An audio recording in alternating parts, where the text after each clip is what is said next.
Good afternoon.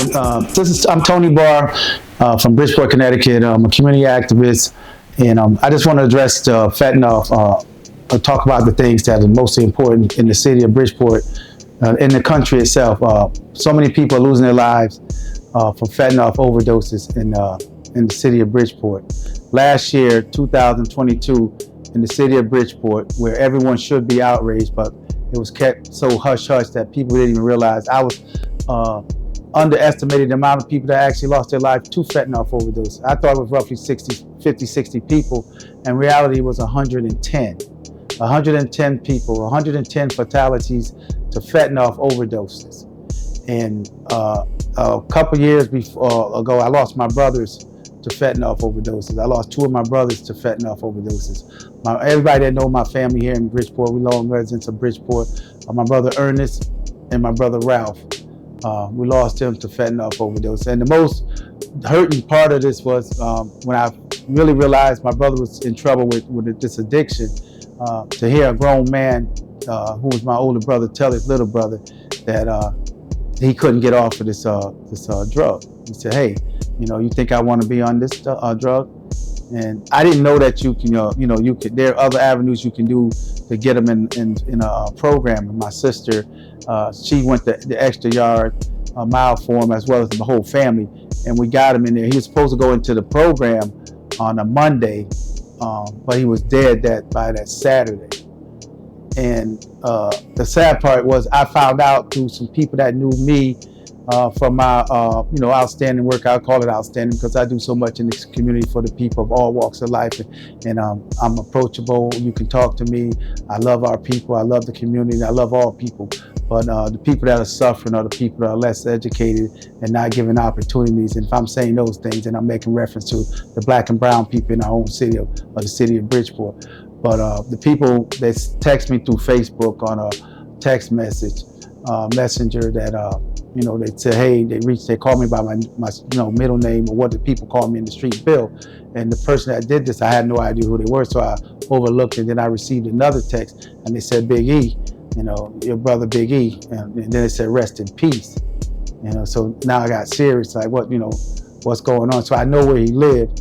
So I went to his apartment, and the police cars there, it's like 5 police cars, and they were telling me that at the time I was a Democratic Town Committee member, and they gave me the opportunity to go up to see my brother, and that was the most disturbing sight, to see my brother, lifeless there, and it broke my heart, and it hurt my family so dearly, just like my other brother, but all the people that I knew that had passed away from fentanyl overdose. All these things came into play, and all the hurt, not just my family hurt, but everyone that I know, their families as well.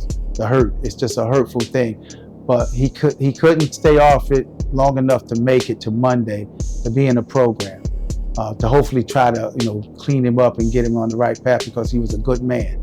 He was a good human being. Anyone that know my family, and everyone in Bridgeport, I know they do know my family. So I lost 2 good brothers that were hard-working men, and dibbling and dabbling, and as a chance on getting high, and they didn't use the drug to get high to die.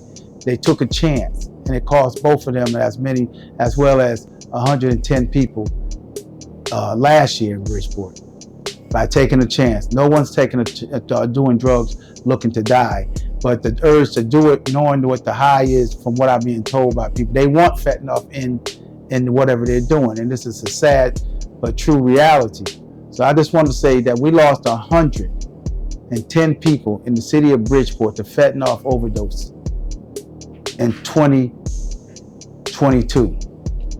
And we have to address this as a community.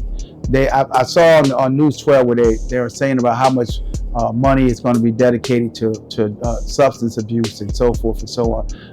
I don't even believe that money is going to reach the facilities that really need it, or the people that need it. It's just a name. It's how much money is coming in. I want to see what the results are. Are we changing, helping people actually find a way to get off the demonized drugs that they're using? We have to want these things, and I ask to the people in the community We have to want this. I walk around our city. I drive around our city. I look at the high areas where the people look like from the movie The Walking Dead.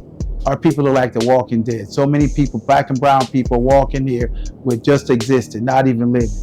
And we have to really think about how do we address this from a community standpoint, from a family standpoint, from a friend, from a neighbor, from just being a caring person. It's hard. Most people are uneducated, or even the educated people are on this drug that can't get off it. But the most important to me is that we have to get on our people. They're putting fentanyl in everything. Fentanyl is in everything. You have to be mindful with people nowadays. You can't even trust them with food. I don't know. How do we rid this? But it's a serious problem. Just like the violence in our city. We already have 10 homicides in the city of Bridgeport, and we're still in May, and we have 10 people that lose their lives already in the city of Bridgeport, and I've lost some. I know pretty much everyone when they lose a loved one. In some walk of life, we came in contact with each other, and I just want to say that we have to want to do better, and we have to want better. But we can't continue to recycle the same old people in the political arena expecting something totally different to come out of it, because it hasn't come out in 40 years. So what makes you think by recycling them it's going to come out as well? So again, we have to put our full attention to anyone and everyone in the city of Bridgeport. My Facebook page, please inbox me. I'm gonna put a petition out that we need to stand up and support and make the elected people do right by the people that are dying in the city of Bridgeport and the families that are losing loved ones in the city of Bridgeport over fentanyl overdoses and gun violence. I don't know what else to say at this point, but I do love everyone in the city of Bridgeport. I try to do all I can as a human being. I made a ton of mistakes in my lifetime and spent 21 and a half years in federal penitentiary for my actions. I have no problem. I'm not ashamed of myself. I'm not asking for somebody to cleanse my record, expunge my record. God is the only person I'm concerned about expunging my record when I face him on my day. That's the only concern I'm concerned with. I'm not looking for no one to expunge. It'll be better if you just know. If God has a plan for you, can't nobody alter that plan. And I've survived 10 years in the city of Bridgeport since 2015 without a job, without a job. And God has given me the power, through his power, to be able to get other people jobs and live a prosperous and productive life through his faith, through trusting and believing in him. So again, I need our community. I'm begging you guys, please, we have to start standing up and being men and women in our community. We make up 85% of the population, and we have to go to the people that not even from our community, don't even look like us, and ask them to fix our problems. That is not how it's done. The majority of the people, you rule. And once you understand that, we'll be okay. We'll be back on page, back on path, back in accordance. And the most important thing is truly getting a relationship back with God, because that's far gone. You can claim you're there, your actions say otherwise. I truly trust and believe in God. I truly trust and believe in Allah. I truly trust and believe in the things that you're supposed to do. I'm not going to deviate from what's right to appease other people. I'm not going to do that. I made an allegiance. I pledge an allegiance the same way we pledge to the United States of America's flag. I pledge to the creator of the heavens and the earth that I will do anything and everything in accordance to what the books say we're supposed to do. I will not deviate that. I will not compromise that. I took a shahada. It's called Ashhadu an la ilaha illallah and Ashhadu Muhammad Rasulullah.